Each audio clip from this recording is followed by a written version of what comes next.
While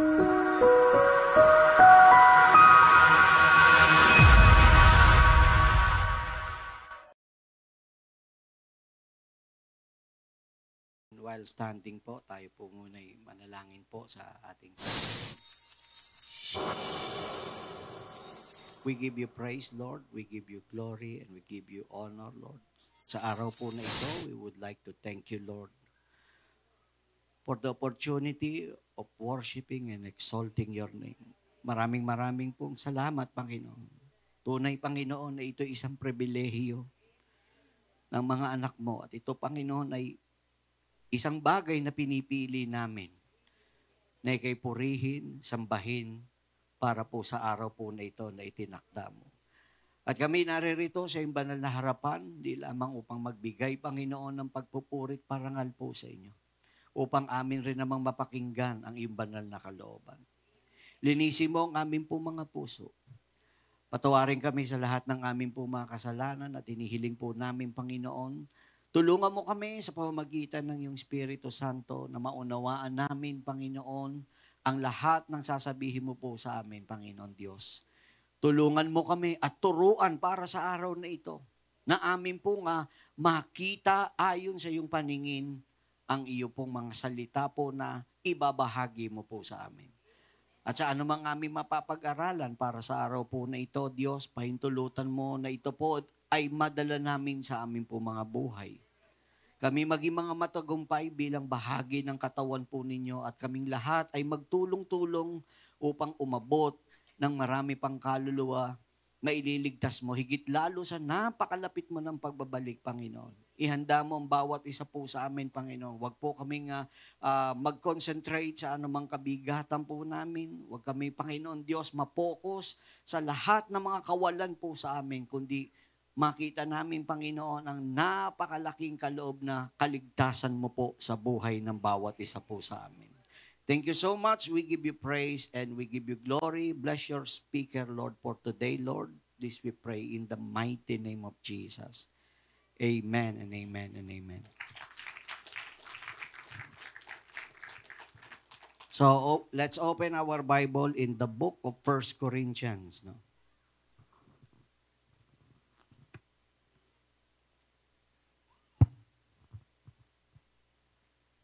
1 Corinthians chapter 4, verse 8 up to verse 13. But I would like to read this in New Living Translation or NLT translation. 1 Corinthians chapter 4. Okay. Beginning from verse 8 up to verse 13. Ayan. Okay, verse 8, basahin po natin. 1 Corinthians chapter 4, verse 8. You think you already have everything you need. You think you are already rich. You have begun to reign in God's kingdom without us. I wish you really were reigning already, for then we would be reigning with you. Verse 9 instead, I sometimes think God has put us, apostles, on display like prisoners of war at the end of a victor's parade, condemned to die. And we have become the spectacle to the world, or the entire world, to people and angels alike. Our dedication to Christ makes us look like fools, but you claim to be so wise in Christ. We are weak, but you are so powerful. You are honored, but we are ridiculed. Even now, we go hungry and thirsty and we don't have enough clothes to keep warm. We are often beaten and have no home. We work wearily with our own hands to earn our living. We bless those who curses us. We are patient with those who abuse us. We appeal gently when evil things are said about us, yet we are treated like the world's garbage, like everybody's trash right up to the present moment. And also 2 Corinthians chapter 1. 2 Corinthians chapter 1, verse 8 up to verse 11. Verse 8, again, we think you ought to know, dear brothers and sisters, about the trouble we went through in the province of Asia. We were crushed and overwhelmed beyond our ability to endure. And we thought we would never live through it. In fact, we expected to die. But as a result, we stopped relying on ourselves and learned to rely only on God, who raises the dead. Verse 10, and He did rescue us from the mortal danger, and He will rescue us again. We have placed our confidence in Him, and He will continue to rescue us, and you are helping us by praying for us. Then many people will give thanks because God has graciously answered so many prayers for our safety. Okay, so purihin po ang ating Panginoon. Magandang araw po sa bawat isa. Shake somebody's hands and tell them, I bless you in the name of Christ. Sige po.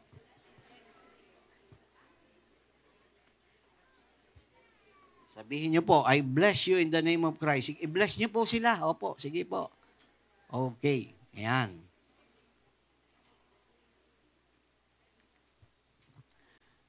So, purihin po ang ating Panginoon. You may all be seated po. At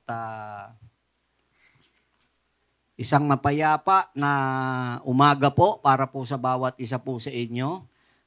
Salamat po sa akin po mga nakita, no? Na mga nakasama po natin para po sa araw na to. Meron tayong mga matagal na mga hindi nakasama at sila po kasama po natin. Kaya palakpakan natin ang ating Panginoon sa kabutihan po ng ating Diyos na buhay, no? So for today, itong tatalakayin ko po na paksa po para po sa araw po na ito ay hindi po ito, I would say na hindi po lahat ng ministers, hindi po lahat ng pastor, hindi po lahat ng preachers, yung meron po silang parang guts na talakayin din po ito. Kasi ito po yung kakaiba po na portrayal na in reality na dapat makita po natin. I would like to each and every one of you na tumingin po kayo according po dun sa tinatawag po na biblical perspective. Hindi on according to our own judgment, to our own description or whatsoever. Tignan po natin itong paksa po natin na ito sa umaga po na ito bilang paano rin tinignan ng Diyos, no?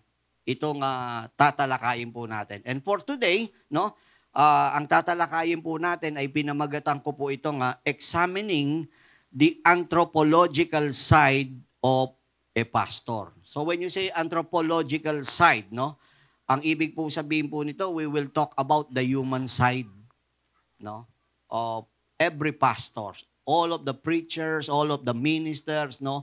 Yan ang siyang tatalakayin po natin. I want you to look at it, no. Kagaya ng sinabi ko, lalo na po kung may mga baguhan po rito, para po pampabawas po ito ng dismaya. Ayan. Pampabawas po ito ng inis. Ayan. Pampabawas po ito ng pagkaasar po ninyo. Ayan. Parang ganon, no? Kaya intindihin po ninyo at unawain po natin itong ating pong tatalakayin po na ito. And when we say anthropology, it means is the study of what makes us humans. So, yan po ibig po sabihin ng the word anthropology, no? So, I want you to realize this to each and every one of you, no? Even for those who are watching for today, pastors are humans, no? Like us, no? Katulad po natin, pastors are people like you. Everybody shout, Amen. So, that is why for today, I would like to shed some light, no, on the human side of every pastor, no, including me. Kasama po ako ron. And to those who are pastoring in every churches po, no, sa buong mundo po na ito, no, meron po tayo mga dapat maintindihan. We have to learn and understand, especially there are untold pains, no, ng mga pastors.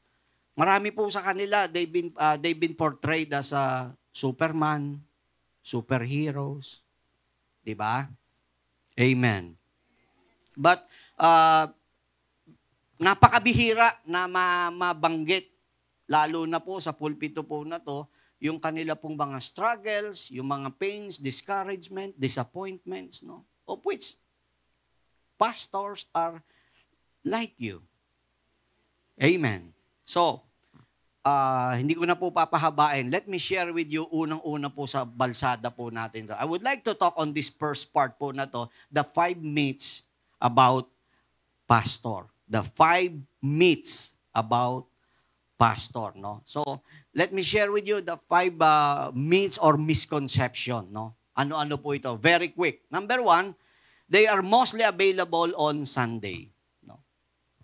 Para kumbaga, marami po nag-iisip, parang napakadali naman magpastor, every Sunday ka lang naman tatayo eh.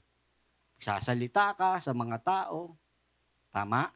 Parang gano'n, they see the pastors as that, no? Kapag ka gano'n, no? So, minsan nagiging tanong, ano kaya ginagawa ng mga pastor during the weekdays? Pagka walang Sunday, nasan kaya sila? Ano mga pinagagagawa po nila, no? So, maaring naitanong nyo na yan, naisip nyo na yan, no? Nasan silang lungga, nagtatago, no? So, most people think na kapag ka po natapos na sila makapagbigay ng salita ng ating Panginoon, after noon, ay tapos na. No? When they leave the church, when they leave the buildings, when they leave the place where they gathered, no, together to worship the one true God, after that, tapos na po. But the role is ongoing. Yun lang ang iniisip po ng iba. Kasi, siyempre po, ang nangyayari, week after week, puro yung mga pastor na nakapagsasalita. Sabi ko nga, sana, paano kaya kung ano ang mangyari na merong isang taon na sabbatical leave na ang lahat ng mga members po ang magsasalita naman, i-schedule week after week. So that they will understand. Diba? Amen. So, ito, misconception po ito na available lang po sila pag Sunday. But that is not true. Amen. The second thing is, they don't understand the real world. No? So, kapag ka nasa ministry ka, kasi in the real world, ganito ginagawa namin, pero bakit pagdating sa inyo ng mga minister, may ganito, parang ang lumalabas, kontrabida mga pastor. Kasi parang ang dating, si Pastor Ika parang hindi niya naiintindihan kung ano yung nangyayari sa mundo, kung ano yung kalakaran ng pangkasalukuyang panahon. Hindi ganyan ang kalakaran. Tama?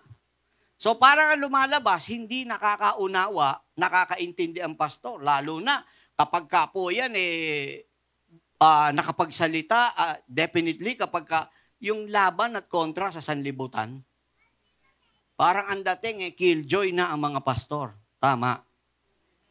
Amen. But in reality, ministry leaders face the consequences of the fallen world on a daily basis. Kasama po yun sa buhay po nila. Whatever, no? Kaya nga, iyan ang pagpapaalala sa mga ministro, sa mga pastor, sa mga mangangaral ng ating Panginoon na talagang kinakailangan umabot pa ng kaluluwa. Sapagkat yan ang magpapatunay na talagang dapat marami pa pong maabot. Pangatlo po, no? They've got it easy. No?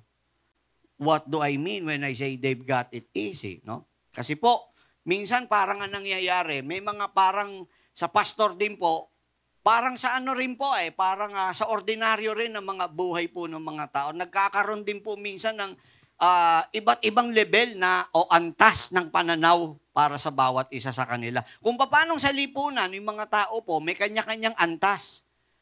Would you believe kahit po sa in the Christian world, ganyan rin po yan. Minsan nagkakaroon ng parang iba-ibang antas ng tinatawag na pananaw para po sa mga pastor. Sometimes naiisip ng mga nasa probinsya, nasa malalayong lugar, mabuti pa ika nasa Maynila.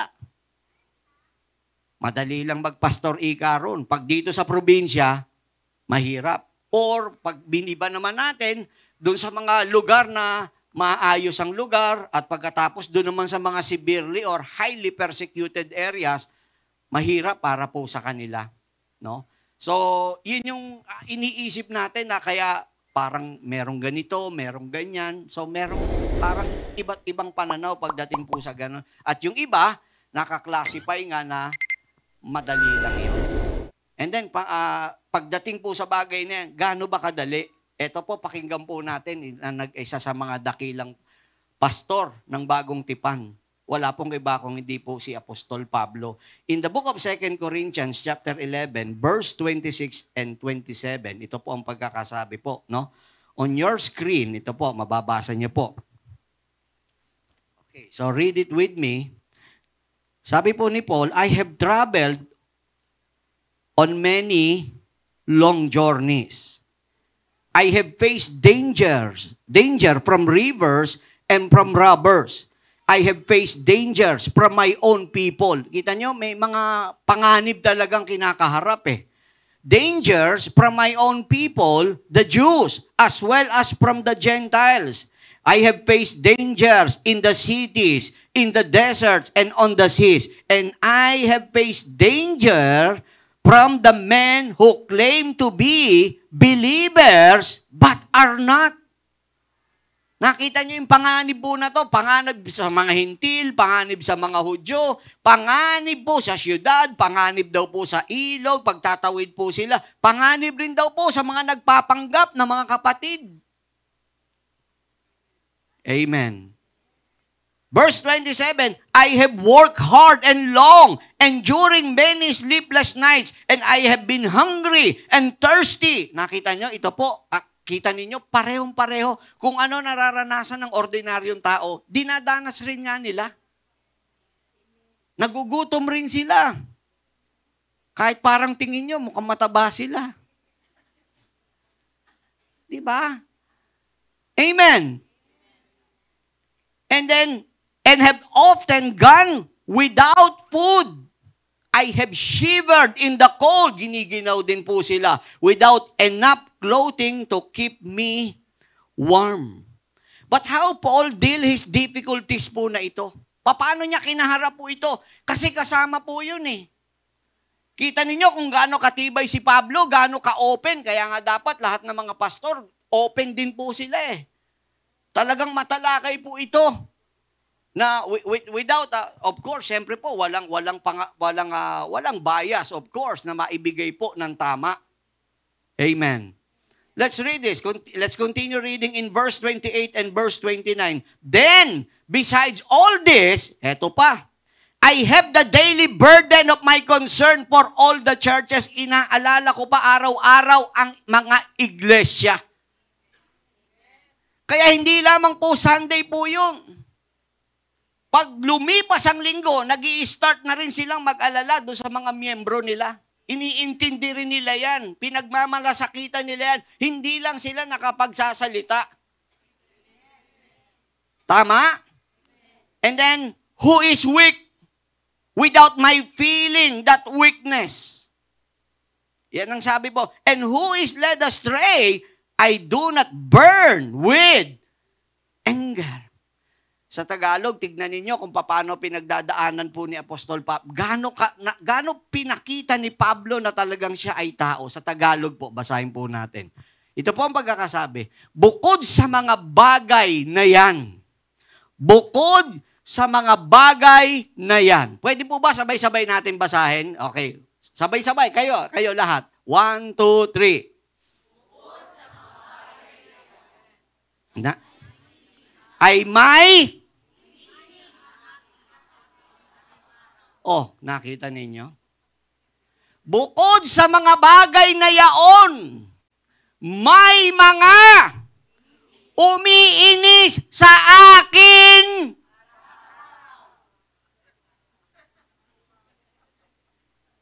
Apostol po ito. Pareho kong. Apelido lang po yung sa akin. Baka naman, siyempre po, mabas na naman po tayo eh. Wala nang apostol daw sa panahon ngayon. Meron, ako po. Birth certificate ko, apostol. Amen. Bukod sa mga bagay na yaon, ay may umiinis sa akin araw-araw. Grabe. Sino sa inyo mga may umiinis araw-araw? Taas ang kamay. Di ba? Meron. ang kabalisahan dahil sa lahat ng mga iglesia. Sino ang nangihina at ako'y hindi nangihina? Sino ang napapatisod at ako'y di nagdaramdam? O kita ninyo? Taong-tao si Pablo po rito. Amen. So kaya sa ating pong lahat na naririto, napakatindi na maintindihan po natin sila.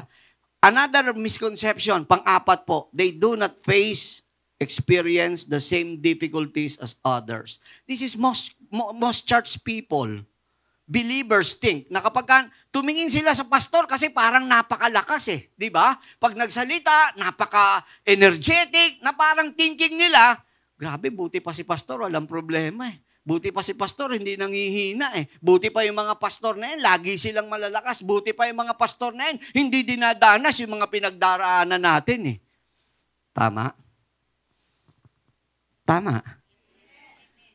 Listen to this. When people believe that ministry leaders do not struggle, they set themselves up for disappointment with those imperfect leaders. Yan ang mangyayari.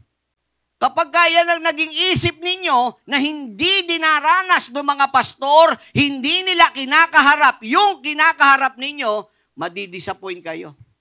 Hinahanda nyo sarili ninyo na madismaya kayo sa mga ministro, sa mga pastor.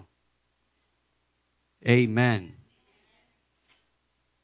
And we must place expectation on ministry leaders that can only be met by Jesus. To mean, si Jesus Christ lamang po yung ganito na iniisip nyo. Tama. Lahat tayo, we wanted to be like Christ. We wanted to be like Christ. But we are not Christ. We wanted to be like Christ.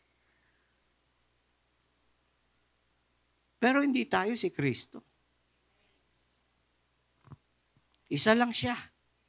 And then lastly, eto pa, ang napakamatindi pong myth sa mga pastors. The fifth, they have a better connection to God. Yun. Di ba, lagi na yan naririnig pag ministro, hindi, pastor, malakas ka naman sa Panginoon eh. Di ba? Pastor, okay lang yan. Ang lapit-lapit mo sa Lord eh. Tama? I remember, no, the year was parang nasa hospital si Sister Ernie nung siya po'y nagkaroon po ng parang crisis po namin sa karamdaman pangkalusugan niya po. So, sinabihan po ako ng doktor na kinakailangan within 48 hours. Ma-survive siya. So, kinakailangan kong pumirma ng waiver. Tapos sabi ko, Dok, paano yan? Ano ibig sabihin ng waiver na to? Yung waiver na yan kasi kailangan talaga yan kasi hindi magpupustro yung surgery ng wala kang pinipirmahang waiver. So, ang ibig lang sabihin nun, yung mga doktor, wala silang pananagutan. Kung sakaling merong hindi magandang mangyari po sa kanya. So, sabi ko, ganun po ba yun, Dok? Oo, ganun nga yun. Anyway, pastor ka naman. Malakas ka naman sa Panginoon. Yeah. Di ba? I have heard that numerous times in my more than 2 decades, no, of serving the Lord. Malakas ka naman sa Panginoon because most members of the church, every pastors, they have a better connection to God. Malakas sila eh. Amen. Tandaan ninyo, kahit katabi po kayo ng cell site, humihina ang signal.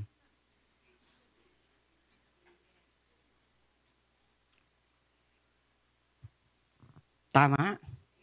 So, having said this, it is very important for every believers to understand this, no? As believers, we need to learn and understand several facts about pastors, no? Meron tayong mga dapat na maintindihan bilang mananampalataya eh. Pagdating sa pastor. At ito dapat talagang unawang-unawa po natin. Ito po mga bagay po na ito. First, let's talk about what pastors are. No?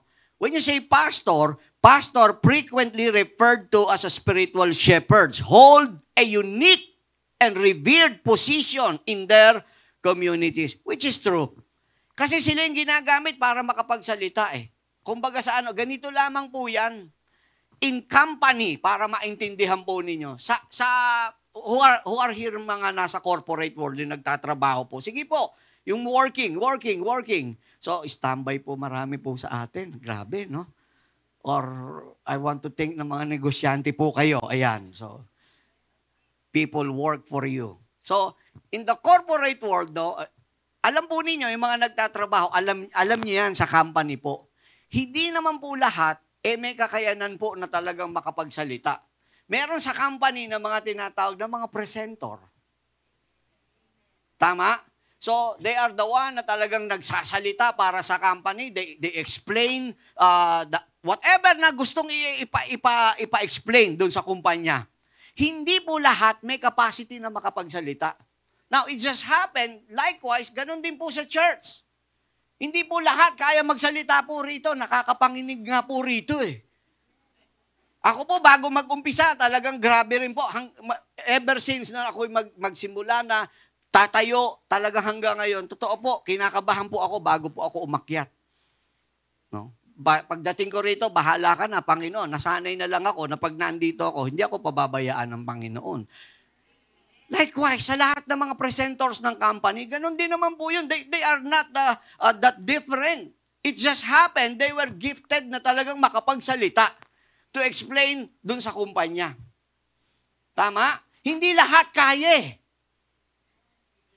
Amen. Ganon din po yung mga pastor po na yan. So, they hold a unique position. Ang pagkakaiba lang, no? Siyempre po, kahit naman po doon sa tinatawag po na speaker ng company po ninyo, siyempre hinahangaan yun. Diba? Sasabihin, kasi ang galing magsalita, ang husay, magpaliwanag, nung ganito, na-i-explain niya yung tungkol sa kumpanya. Ganon din yung mga pastor. Tama? Kumbaga, mga spokesperson yan eh. Amen. Now, a pastor in the agricultural sense looks after sheep in a pasture. So, pagkat gusto po nila, ang pagkakaiba lang, eto po, no? Yung mga speaker, wala nang pakialam yun sa company, magpe-present lang yun na magpe-present. After the presentation, bahala na kayo sa buhay ninyo kasi tapos na ako magtrabaho. Pero sa pastor, hindi po ganun. Inaalala po yung buhay po ng bawat isa po sa inyo. Hindi sa ano pa mambagay. Yung mga nakasubok na po sa amin, kahit po madaling araw, bulabogin niyo po kami. Totoo po yun. Nabubulabog po kami. Yes. Kung kinakailangan namin, madaling araw talaga, go na go kami. Pumupunta po kami. At ito pa nga po, ang isa pong misteryo na minsan na itatanong ko rin. Kung sino pa po yung nakakagawa po nung gano'n, na kami tawagan kung sino po yung madaling araw. Subok po eh. Alam nyo kung sino pa po yun? Yung pa po yung mga kapatiran po natin dito sa church na hindi po lagi lumulutang. Kung ako po unfair, pwede kong sabihin, hindi ka nga umaattend eh.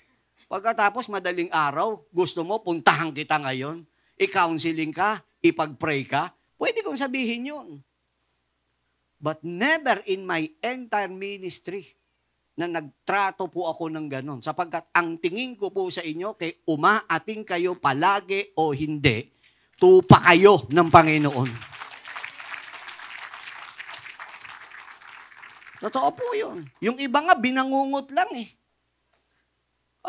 Alam ni Sister Ernie, binangungot lang dahil nakita niya, lumulutang raw yung sarili po niya.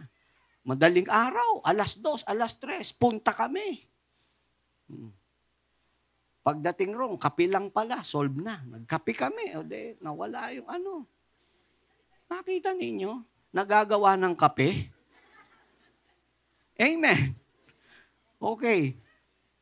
And then, let's read in Matthew chapter 9, verse 36. When he saw the crowd, he had compassion on them because they were harassed and helpless like sheep without a shepherd. So, Yan po yung mga pastor, pag tumingin po sila, ganyan eh. Lalo na kapag kapuwaras, hindi sa ano pa man bagay po, no? I don't know. Pero, talagang sometimes ramdam po namin eh, kahit na we don't see each other, no, lagi, pero we know. Siguro nilalagay na rin ng Panginoon sa puso po namin kung sino po yung mga struggling brethren, no? Even though we don't see each other on a daily basis, pero siguro naman we can meet before the presence of God at kayo po'y naipapanalangin. Doon sa lahat po ng mga struggling brethren po na yan. So, as pastors, yung mga pastors po na yan, yung mga ministers, they are frequently regarded as pillars of strength, giving comfort and wisdom in times of need. Yung po sila eh. Tama? Amen. Now, what pastors are not, eto po, na dapat na maintindihan natin. Bagamat sila, napagkukunan ng kalakasan, napapagkunan ng wisdom, nakukunan po natin ng comfort at times, no? Yung mga ministers, mga pastors po na yan, yung mga pastor po ng bawat churches, yan po role po nila eh. Pero, gusto ko pong linawin po sa lahat, no? They are ordinary people with a divine calling. They are not superheroes. Ang pagkakaiba lang, may calling sila. That's it. And the calling is to speak to God's people. Other than that, wala na tayong pinagkaiba. Kaya nga kapag umpisa, pantay-pantay tayo, lahat tayo worshiper eh. Tama ba? Lahat tayo sumasamba sa Panginoon, lahat tayo nagpupuri. Yun lang ang pagkakaiba. So kaya kung halimbawa man, you have to look at every pastors, every ministers, every preachers na sila po merong divine calling, and other than that, wala na silang pinagkaiba. Pero ikaw din, meron ka rin naman divine calling eh. Lahat din tayo meron divine calling. But talking about sa pagiging pastor, yun po yun. Amen. So, don't buy into the Superman syndrome na parang talagang lagi na lang na talagang kasi yun nga eh. Pag pastor, you always been expected by people of God na kailangan energetic ka, hindi ka nangihina, kinakailangan you always uttered anointed prayers, na kinakailangan na talagang itong makukuhanan to ng wisdom. Paano pag wala na? Amen. I want you to realize this, that they are not infallible or immune to the struggles and imperfections of life. You have your struggles, they also have their own struggles. You have your own imperfections, they also have their own imperfections. What separates you and the pastors is their divine calling. Yun lang. Amen. Yun lamang po. Naintindihan po ba natin? Wala na pong pinagkaiba po yan. Pare-parehas lang po tayo. Sabihin niyo sa mga katabi niyo, pare-parehas lang tayo. Yes. Now, eto na po. We will move to the next stage, no?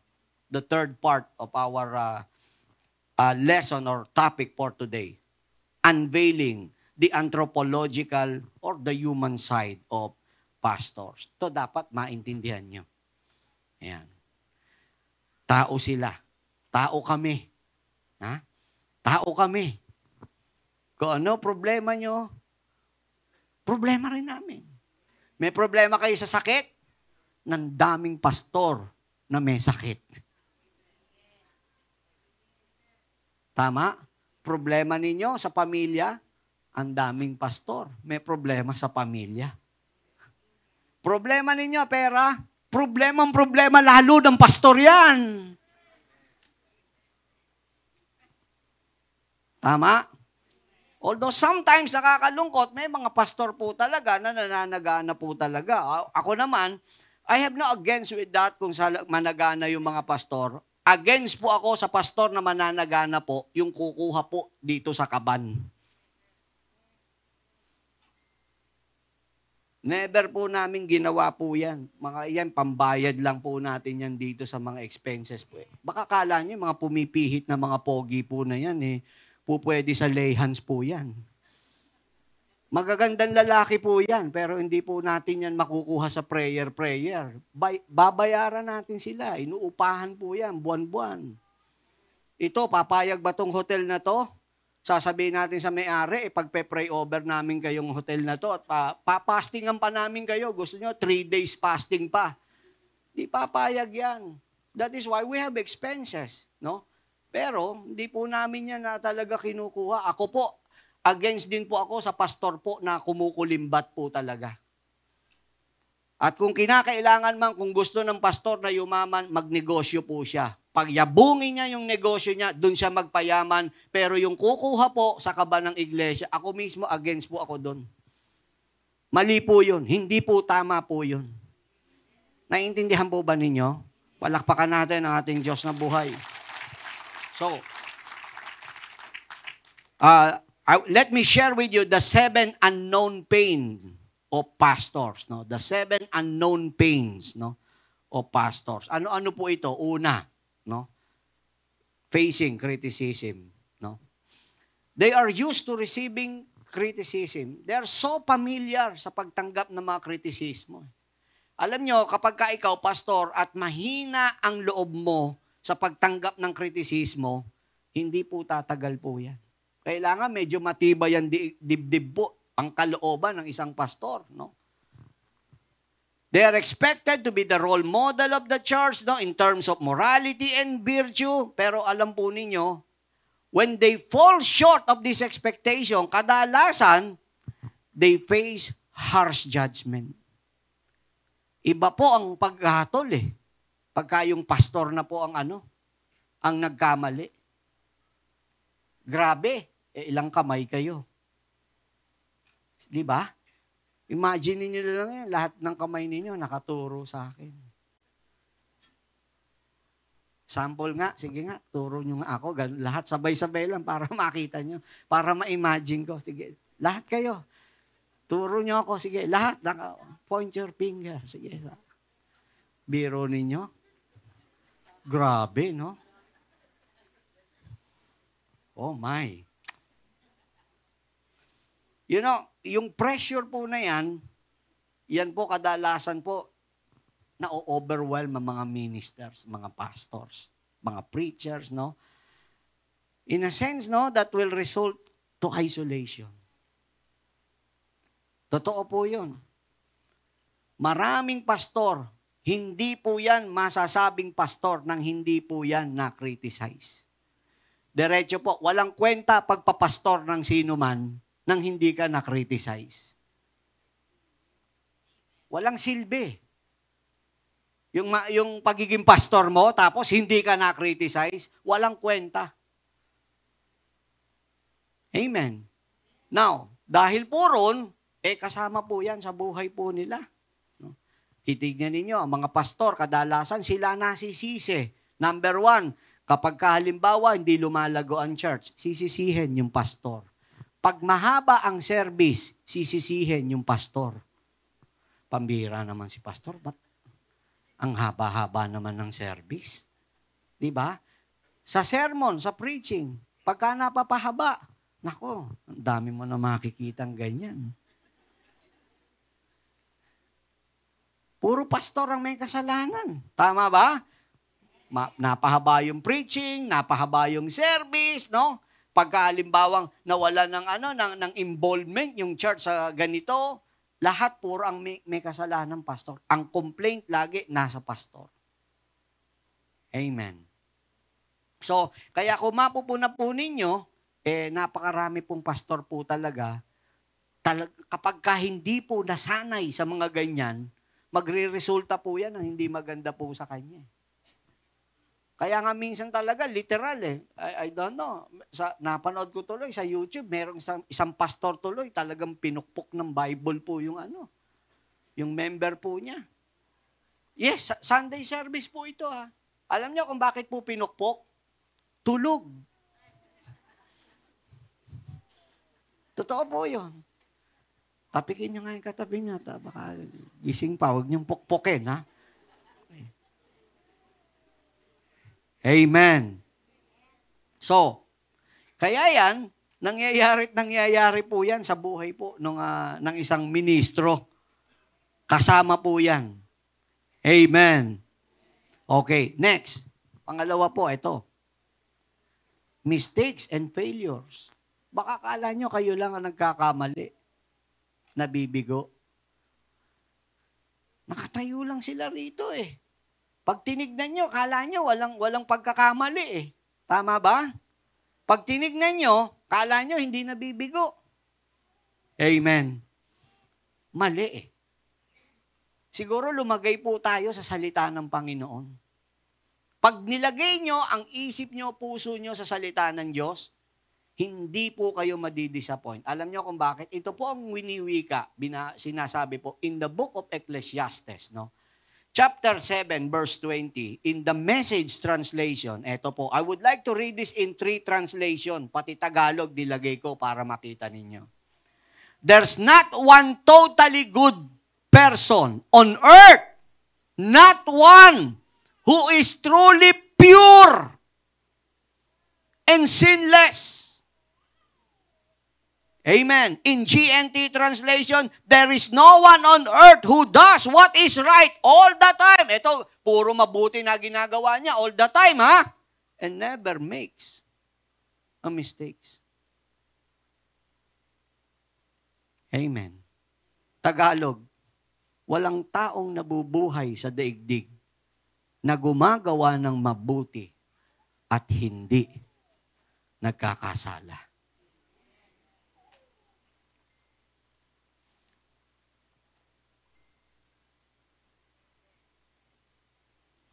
Committing mistakes, failures, and even sin, that makes us all humans. Amen. No? You know, one of the most prevalent misconception is that pastors are exempt from making errors or failing. You know, the thing is, they really have to deal with their difficulties, no? Yung mga uncertainties na kinakaharap po nila, haharapin po nila yun. And listen to this, they might experience struggles and challenging situation with the relationship with friends and family. They make poor decision and even experience moments of doubt about their faith. Baka akala nyo, pag pastor, hindi nagdududa.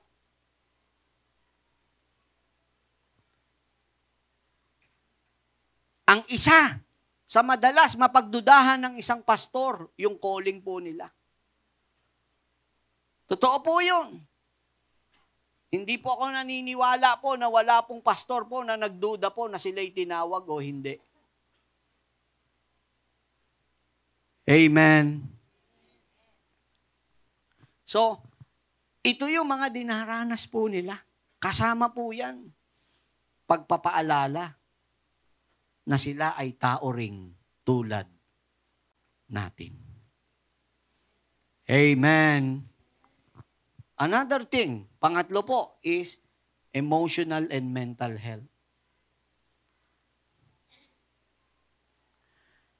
Madalas kasi dala-dala po ng pastor yung emotional burden ng church po na yan. Pati ng church members, kasama po yan, no?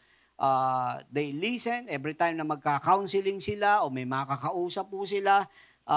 They listen to the stories of sufferings, no? The story of loss, no? Or struggles ng mga kapwa nila, members ng church po na yan. So, whether it be science or in medicine, ngayon po, ang mga doktor po, naniniwala na po sila because I have a friend, no, na doktor po, na practicing doctor.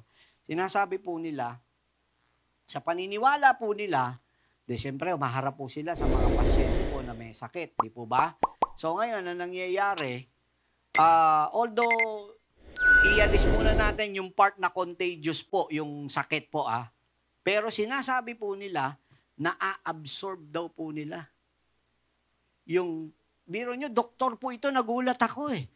Ang term na ginamit, na-absorb daw po nilang mga doktor yung negative energy nung patient. Sabi ko, talaga, Dok? Yan ang ano? Yes. Kaya talagang minsan na patampata kami. Parang pumasok kami, ang lakas-lakas namin. Minsan mga 3, 4 na pasyente pa lang ang nakakausap namin. Magugulat kami, parang yun nga parang di namin maintindihan. They uses the term, negative energy. Na-absorb nila. Amen. So, kasama po yan.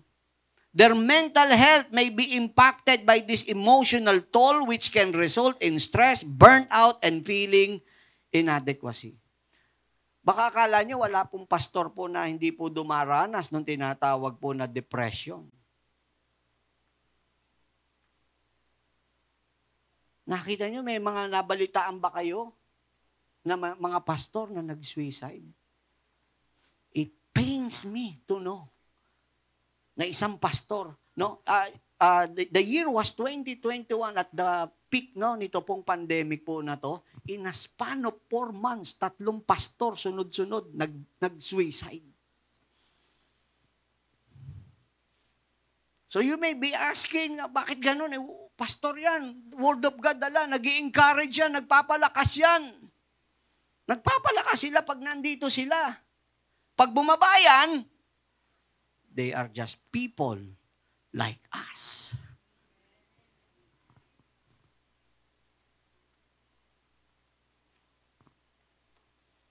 Pero nyo nag-suicide. May sasagot ko na lang, they are just people like us. Actually, you watch our online service tonight and you will understand kung gaano katindi po yung suicide po na yan sa mga pastor. Napakarami po. Ako, marami rin po akong stories from other personally na talagang nakapag-confide rin. Nasabi nila, they really wanted to take their lives. Mga ministro po ito, nakaparehas ko. Siyempre, hindi ko rin naman pwedeng sabihin, ganun ba? Ako din eh. Sabay na tayo. Parang in-encourage ko pa kapag... Amen. Moment niya yun eh. Huwag tayo makiepal sa moment niya. Huwag ka ganun. Ako din eh. Sabay tayo. Yun. Kailangan matuto rin tayong bumasa po ng mga sitwasyon kapag gano'n. Totoo po yun. Ha? They've been suffering emotionally. Depression. Marami po sa pastor po depressed. You don't know. 70% of pastors are depressed. The problem is, they don't want to see or to seek a professional help. Pero ako, nagsasabi ako sa inyo, seek for a professional help. Assistance. Kailangan po yun. No? Depression is real. Totoo po yun. Nadidepress. Amen. Next is personal and family life. No? So, kagaya nyo, may pamilya rin kayo. Meron ba namang pamilya na walang problema? Sige nga, taas nga ang kamay po nung sagrado pamilya po na to na kasama po natin. Sino po rito ang miyembro po ng sagrado pamilya na wala po silang problema sa family po nila, no? Oh. Meron po? Wala. O lahat tayo. Kasama yun eh. Pag sinabing family, nandyan yung joys, nandyan po yung sorrow. That makes a family. May mga challenges po yan. Sa family, ganun din po. O ang pastor po, may pamilya po yan, no? Meron din po silang mga kinakaharap na mga problema sa pamilya. Baka akala nyo, excuse yan. Amen. Hindi po ganun talaga. Kaya talagang akala ng iba, napakadali po magpamilya eh. Ang daling gumawa ng magiging pamilya. Pero yung palalakihin yung pamilya, yan. Nandyan ang hamon. Tama? So, kasama po yan. Kahit ang ang dami pong ministro, ang daming pastors, ang problema po nila. pamilya po nila eh. Totoo. Sometimes, itatanong, bakit ganun? Yung pastor pa naman, dapat yung pamilya nila, tama yun, sinabi ng Bible eh. Di ba? Na buong pamilya, as for me and my household, we will serve the Lord. Sinabi yun, Nino?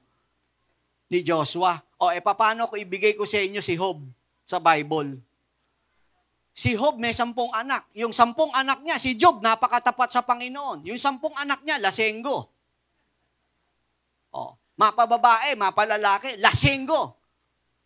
O, paano yun? O, tama? Kaya hindi natin po pwedeng sabihin pare-parehas. Merong mga pastor, yung buong pamilya nila, lahat sila. Pero merong mga pastor nga eh. Meron nga akong alam, yung mismong anak niya. Anyway, ito naman, hindi po pwede sa hotel po ito eh. Sa probinsya po ito, nagpapastor, isipin po ninyo, yung panganay po niyang anak, biro niyo, nagkarakross dun sa harap ng church. Panganay niya yun. Siyempre, dumami ngayon yung mga mananaya. O, sige, biro niyo, mas marami yung nagsusugal kaysa po doon sa loob ng church ng tatay niya. Kaya alam niyo, hindi isang beses ginawa. Tinitiis ng pastor na tatay niya yun, nangangaral. Sige, preach ng word of God habang nagkakarakross yung yung anak niya na namumuno. Biro niyo, lagi, siyempre nakikita ng mga ilang member, baka ibang member, lumabas pa para tumaya. Yun ang masak. Alam niyo, nangyari po, sa sobrang sama ng loob nung pastor po, grabe, talagang ginawa nagpipreach palibasa, sa likod rin lang, bahay, kumuha ng itak Huwag kayo dito, mga walang iya. They're just like us. Amen. Another thing, rejection and betrayal. They experience that. Numerous times ang pastor nare-reject po yan.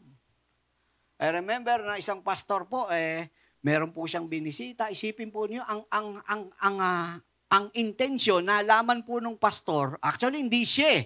Meron silang church member na kaibigan po, may karamdaman po.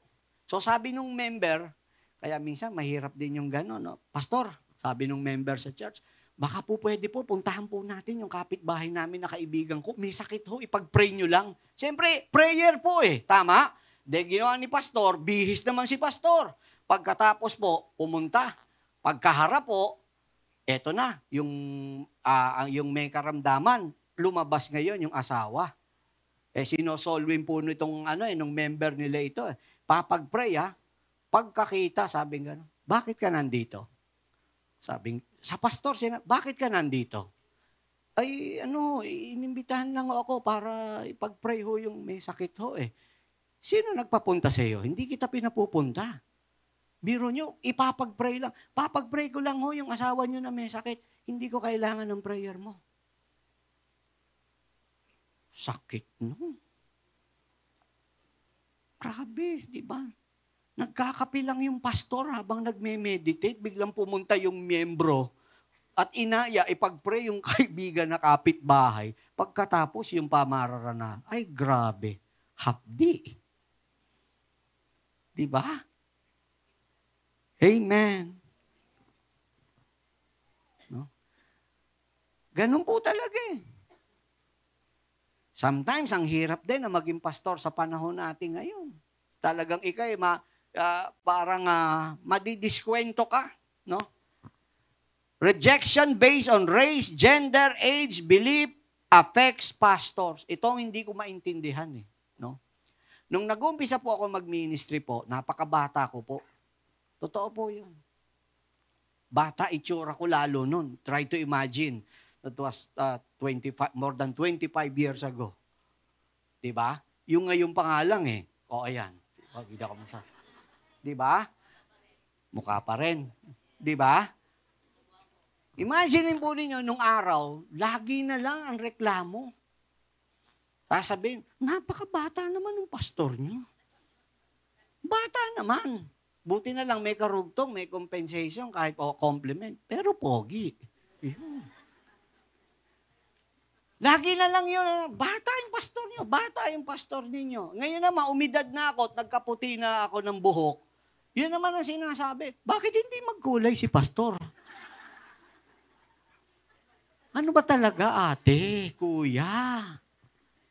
Di ba? Ang hirap yung hindi mo alam.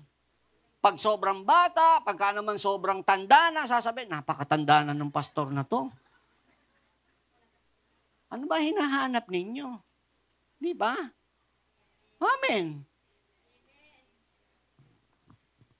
Pagka naman halimbawa, nakakita rin na, ang hirap Totoo po yun. Ito, kami mga ministro, nakapag-uusap minsan, na isi-share yung mga karanasan. Pag halimbawa, ngepoy ka naman na pastor. Alam niyo yung ngepoy? Ayan. Pag pangit ka, sasabihan ka naman ng iba, ba't ganyan na maitsura ng pastor ninyo? Napakapangit naman, mukhang kriminal. Pambihira. Diba? Ang hirap. Pagka naman halimbawa, maayos yung pastor, maayos manamit, maayos ang itsura, lahat, no? Diba? Ba't ganyan yung pastor nyo naman? Para namang artista na ingat kayo dyan, ha? Ingat kayo. Pag pogi ang pastor, alam nyo na. O biro niyo. Lagi na lang ganun. Ano ba? Papangit ba o pogi? Ano ba gusto nyo kayo? Kung halimbawa, dito sa church na to, gusto nyo ba pangit po ako? Kaya ko po. Next ano natin, face to face po, magsasando po ako na may butas po. Oh. Ha? Ano gusto nyo? Pangit o... Ang hirap Di ba? Mahirap kapag gaganon. But they are used to that. No? Betrayal, kasama po yan. Nararanasan po nila yan. And I want you to understand this. That is the very reason why majority of pastors has no close friends. Totoo po yun. Ang hirap. Believe me, kahit mga pastor na yan na magkakasama, na magkakaibigan, hindi rin sila totoo rin na magkakalapit talaga. Lagi may wall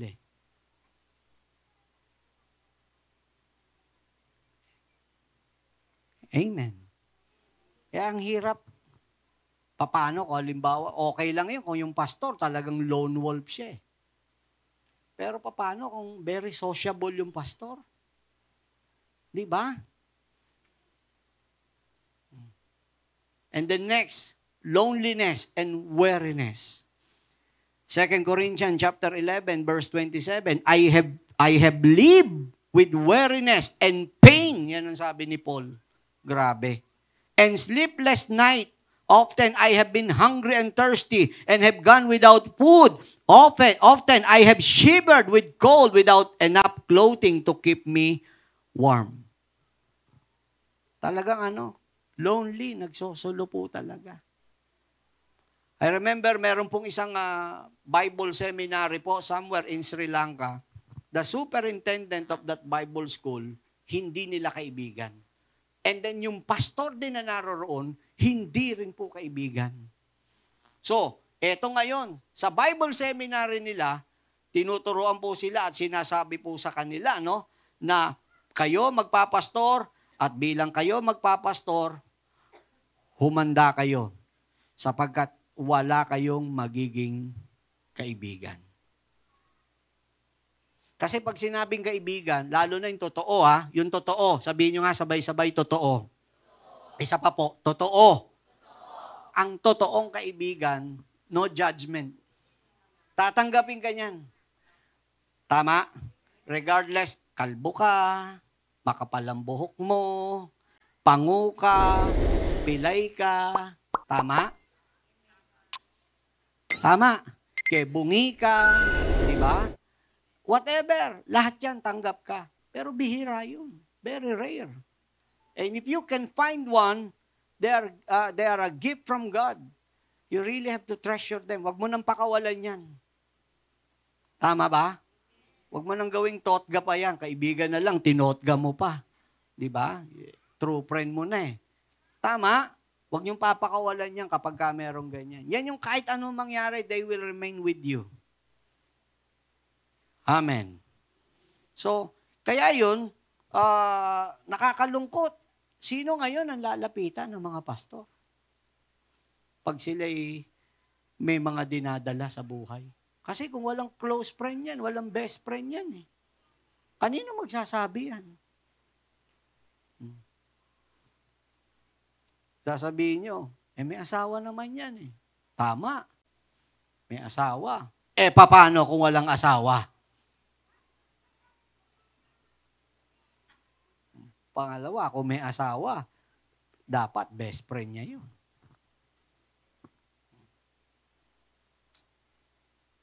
Amen. So, yun yung mga So, that is why napakahalaga na maintindihan. Eto pa, yung mabigat. No? Ito pa ang naobserbahan ng mga pastor. Pakinggan ninyo ako. No? Minsan, may mga miyembro, ito, coming from the experience din, no? May mga miyembro at mga mananampalataya. No? I'm speaking in the universal body of Christ. No? Universal Church, no? Sa karamihan po, kabuuan. Kapag ka po may mga miyembro na nagagalit sa pastor, alam nyo, ginagawa ng mga miyembro, halimbawa, nag-preach si pastor at pagkatas tinamaan at hindi niya nagustuhan yung preaching. Sapul siya. Na-hurt siya. Alam nyo, ginagawa ng ibang miyembro po, una, nag-withhold sila ng offering nila. Pangalawa, attendance. Hindi a-attend yan. Yan, dalawa na yan. Pag nagalit sa pastor, yan ang gagawin. Bakit po? Sige, titignan ko lang. Di ko bibigay yung offering. Di ko bibigay yung tithes ko. At hindi ako a-attend sa church na yan. You see? Listen to this. I call it a manipulative and hypocritical giving. You're just trying to manipulate the pastors by doing that.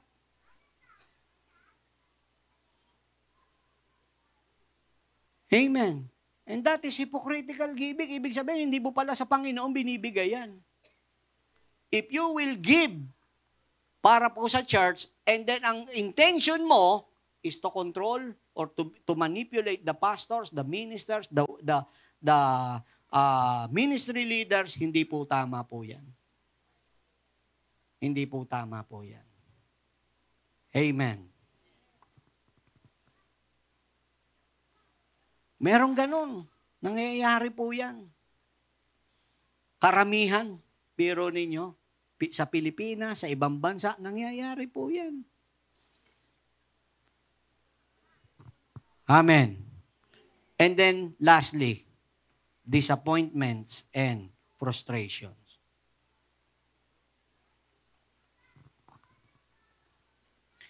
Nadi-disappoint din sila.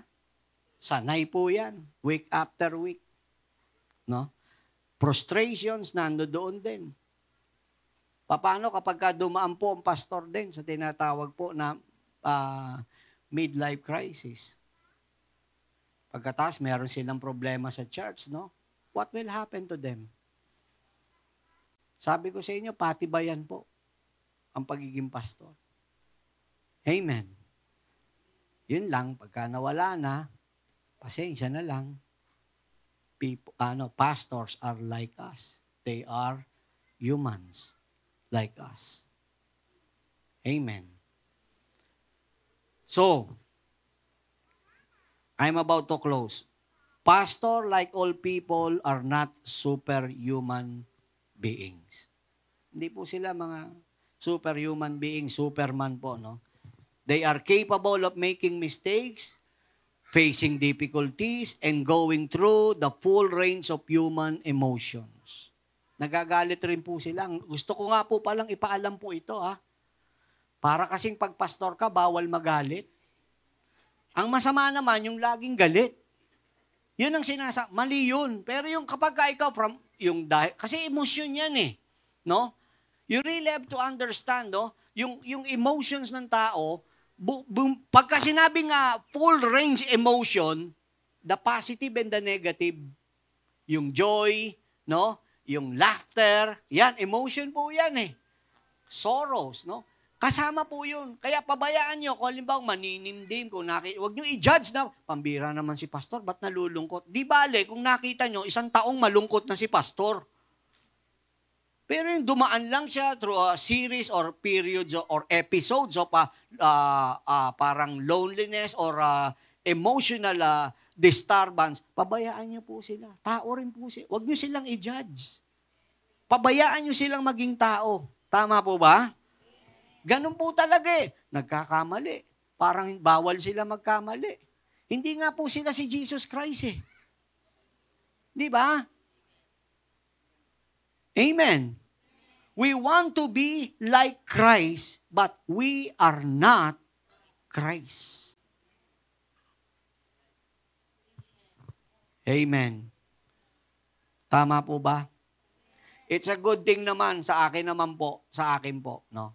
Ako naman personal na magsasalita bilang pastor po. Ako po kapag ako'y nakapagpakita po ng galit sa kahit na kaninong tao, itinuturing ko po yung tao na nakakita ng galit ko, malapit po sa akin yun. Pag nasigawan ko, malapit sa akin yun. Pero pagka ako, hindi ko kayo nasisigawan, hindi nyo ako nakitang nagalit, no? Hindi pa namang tayo ganun ka-close kahit papano. Tama? Pero kapag kayo nasigawan ko na, meron na po ako mga nasigawan po dito. Opo. Meron ako nasigawan doon, meron ako nasigawan dito, meron ako nasigawan doon. Totoo po yun.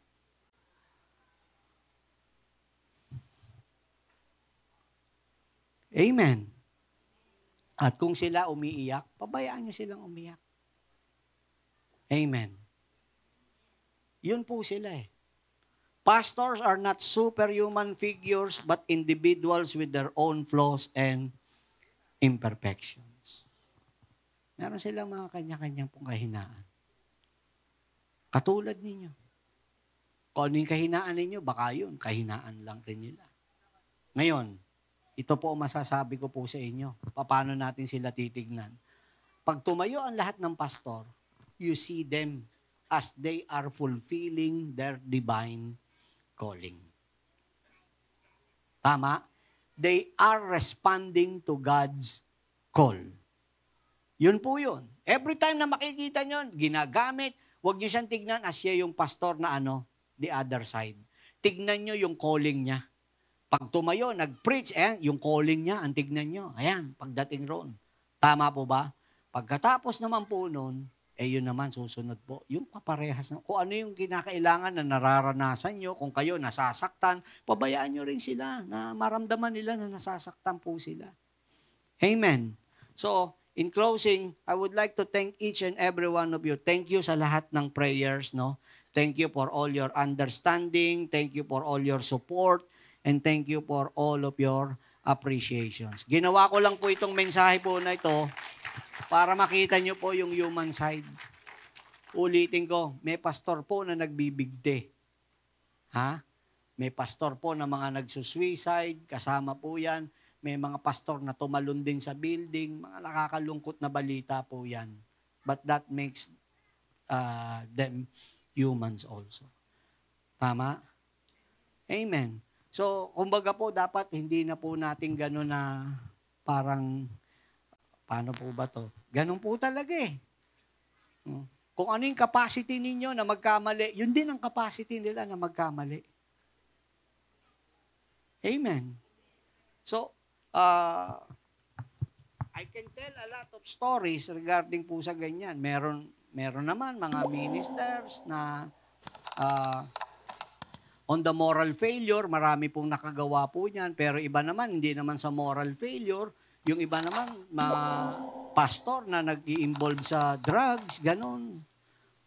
Totoo po yun, pastor na, pero napasok pa po sa masilimuot na na mundo ng droga. Ganun po talaga. Tao, kung ano yung nagagawa po ninyo, nagagawa rin po ninyo. posible rin po. Hindi ko po sinabing ginagawa po nila yun, ha? Posible rin. Kung kayo, posible na ganon, meron din na mga bumigay po na umamin pagka mga bading po, ganon. No? So, magkatanggapan na lang po tayo in time, ha? Ha? Okay po ba yon? Nag-aantay lang ako ng konting panahon pa kung paano nyo pa. Sana po maluwag niyo po ako matanggap on that matter. Sister Ernie, tanggap niyo na po ako. Yung time niyo na lang po. So, yun lamang po. Thank you po. Maraming salamat po. God bless po sa bawat isa.